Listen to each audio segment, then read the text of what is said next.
Hello and namaste to everyone. We welcome you to our BNB class. Here is our next presentation over a topic related to banking module. Let's begin. Today's topic we will be covering about corporate governance. I hope you know about all this. If not, you will be getting a lot of information in few minutes. What is corporate governance? In Nepali, we call it Sansthagat Susasan. Okay, corporate governance is a system of governing the organization in which all the stakeholders feel equitable treatment, transparency in operations, and acknowledge a level of satisfaction by the conduct of the organization. We know in every organization there are two main stakeholders, the owners and the administrators, or you could call them the managers, who actually run the whole organization. So corporate governance provides a line of demarcation how these two groups of people or individuals will actually be distinguished. Corporate governance clearly distinguishes between the shareholders or the owners of the organizations and the managers or the executives of the organizations. Corporate governance refers to the way a corporation is governed. It is the technique by which companies are directed and managed. Corporate governance is the interaction between various participants. As I mentioned earlier, it is the interaction between all the stakeholders, be it shareholders, BODs, companies management, in shaping corporation's performance and the way it is proceeding towards. Let's take a look at this small figure, which I collected it from ResearchGate. Um, we have major four, you could say, directives or the different policies that guide the direction of an organization. They are vision, mission, goals, and strategy. Within this framework, we have different stakeholders, different systems that actually operate. Now, corporate governance is actually the interaction, the interrelationship between all these systems, the stakeholders, different kind of mechanisms, which is shown over here, board and committee, legal regulatory systems, hierarchy and internal control, policies, procedures, and transparency. So corporate governance is nothing but a system of actually making an organization run by marking a clear distinction between the owners and the executives. Okay, let's talk about the principles or elements of corporate governance. It's very simple. Acceptance of law of land, as you could say, without accepting, without abiding by the law of the nation, no organization can run. Disclosure and transparency, the soul of corporate governance. Unless and until there is full disclosure and there is transparency in the transactions, corporate governance cannot be held. Principle of consumer protection. Consumers are the king, as said in the modern marketing management. Consumers are the king of an organization. Hence, consumers must be protected in their rights. Principle of effective competition. Competition is always prevailing in the today's capitalist market, but there should be an effective competition.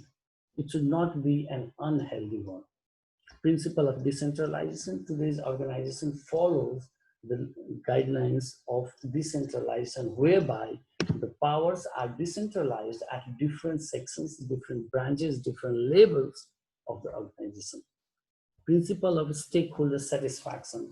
Stakeholders must be satisfied in order to make corporate governance exist. Principle of protection of minority of interest. The minority of interest refers to the interest of the minority groups or the smaller sections.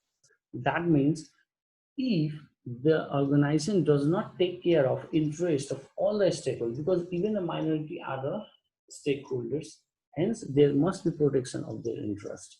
Principle of BOD oversight. The board of directors should not engage in day-to-day operational activity of an organization, but the BOD must keep an oversight, must be in a supervisory, must be in a guidance role for the organization. Principle of internal control.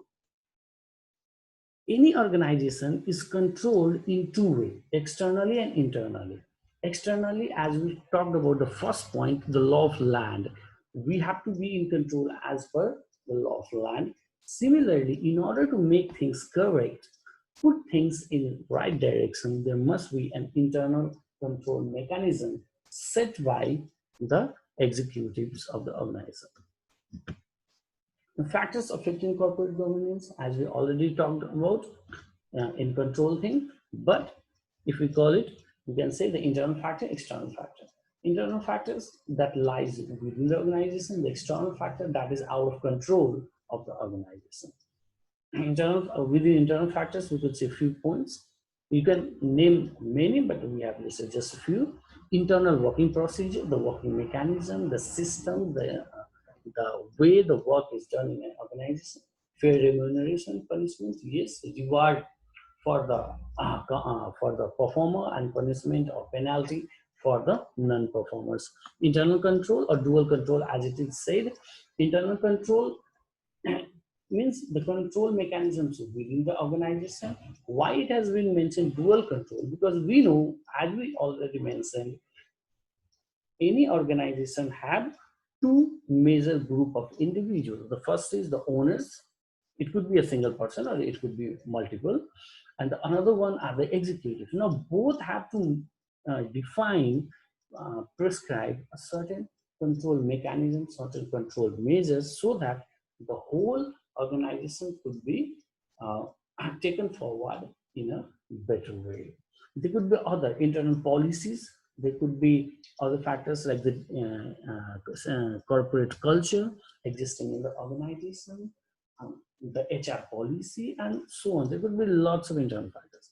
Similarly, external factors, we generally call it PEST, or you can further expand it to PESTLE. P, political, E, economical, yes, social or cultural, you could say, T, technological, L, legal, and another E is for environmental.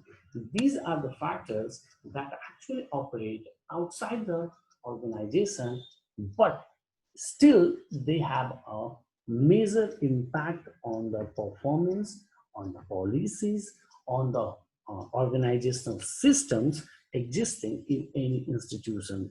These factors affect the effective implementation and maintaining corporate governance, because we cannot construct a policy of corporate governance by cutting the law of land. We cannot ignore the political, the technological developments taking place in the country or outside the organization, while we devise some techniques in our own organization. Hence, corporate governance is a simple system of governing the organization so that risks can be reduced, conflicts can be reduced, and overall transparency, fair treatment, and satisfaction of all the stakeholders could be increased. So today we complete our video. Thank you so much for being with us. And yes, don't forget to like and share our video, and please subscribe to our YouTube channel. And yes, keep learning with BNB Class. Thank you so much.